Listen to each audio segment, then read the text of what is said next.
स्वागत है आपका कसक स्टडी सेंटर में। क्या आपने बागवानी की जापानी तकनीक कोकेडामा के बारे में सुना है? इसमें झूलते हुए पौधे मात्र 2 रुपए में तैयार किया जा सकते हैं। कम जगह और कम पैसे में गार्डनिंग करने के लिए सबसे बेहतरीन तरकीब है। इसे बनाने से लेकर देखभाल करने तक हम आपको सब कुछ बताने वाले हैं। नर्सरी से किसी भी पौधे को खरीदने के बाद उसकी ग्रोथ करने के लिए पैसा खर्च करना पड़ता है। पौधे को जड़ें फैलाने के लिए ज्यादा मिट्टी की जरूरत होती है और इसके लिए आपको बड़ा गमला खरीदना पड़ता है। मगर आपको कहा जाए कि आप सिर्फ 2 रुपए में ही पौधे को बढ़ा सकते हैं, तो शायद यकीन नहीं होगा। लेकिन झूलते हुए पौधे के बारे में जानकर आप खुद इन्हें लगाने की सोचने लगेंगे। दरअसल कोकेडामा आर्ट की मदद से आप बिना किसी गमले की मदद से ही पौधे को लगा सकते हैं।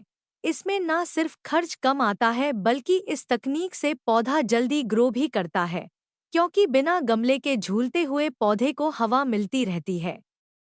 अब यह तकनीक क्या है, कैसे काम करती है और इसे मात्र 2 रुपए में कैसे बनाया जा सकते हैं, इसके बारे में हम आपको बता रहे हैं। क्या होता है कोकोडमा आर्ट? कोकेडामा जापानी बागवानी की एक तकनीक है जिसका अर्थ है मॉस बॉल। इस कला में काई से ढकी मिट्टी की गेंद में पौधे उगाए जाते हैं और उन्हें रस्सी या मोनोफिलामेंट मछली पकड़ने की लाइन से लपेटा जाता है। इन्हें कम जगह पर प्लांटिंग करने और सजावट के तौर पर खासकर इस्तेमाल किया जाता है। सबसे अच्छी बात है कि कम खर्च में आसानी से बनाया जा सकता है, इसलिए इन्हें गरीब आदमी का बोनसाई भी कहा जाता है। 2 रुपए में कोकेडमा बनाने के लिए सामान: अपनी पसंद का पौधा, चिकनी मिट्टी, मोस घास या कॉटन का कपड़ा, धागा। कैसे बनाएं कोडेकामा? सबसे पहले एक प्लांट को लेकर उसे छोटे गमले से बाहर निकाल लीजिए। अब मिट्टी में पोषण देने के लिए कोकोपीट और पत्ते वाली खाद मिला लीजिए। इस मिश्रण में पानी डालकर गीला कर लीजिए।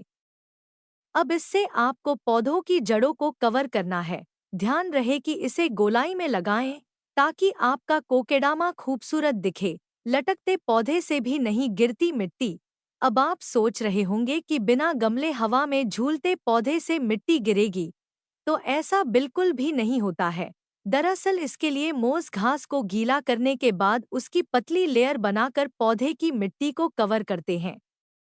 इससे पौधा खूबसूरत दिखने के साथ न्यूट्रिशन भी हासिल कर लेता है, जिससे 2 से 3 साल तक पौधे की देखभाल करने की जरूरत नहीं पड़ती है। हवा में कैसे झूलते हैं पौधे? मोस लगाने के बाद पौधे की जड़ों को किसी धागे से बांधकर हवा में लटका सकते हैं। वहीं अगर आपके पास मोस नहीं है तो चिंता करने की जरूरत नहीं है।